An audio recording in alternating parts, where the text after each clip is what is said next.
Здравствуйте, меня зовут Буинбаева Маржан, я врач-педиатр. Тема сегодняшнего выпуска – энтеровирусные инфекции.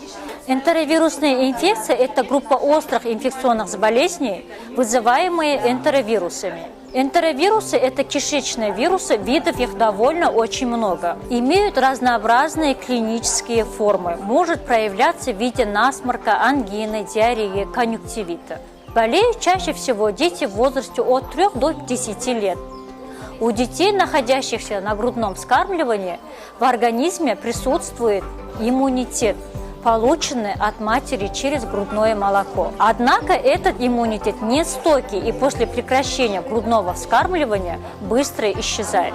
Передаются эти вирусы воздушно-капельным путем при чихании и кашле с капельками слюны от больного ребенка к здоровому, при несоблюдении правил личной гигиены, через воду при употреблении сырой, не кипяченой воды. Возможно заражение детей через игрушки, если дети их берут в рот. Вирусы хорошо сохраняются в воде и почве.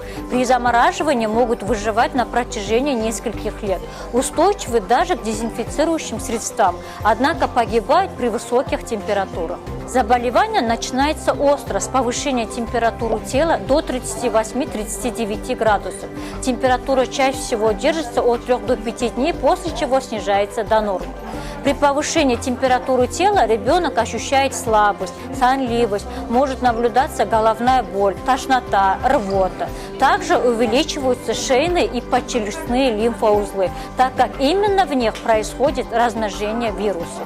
Госпитализация показана при наличии поражения нервной системы, сердца, высокой температуры тела, которая не спадает даже после применения жаропонижающих препаратов. В остальных случаях можно лечиться дома. Ребенку показан постельный режим, пока температура не придет в норму.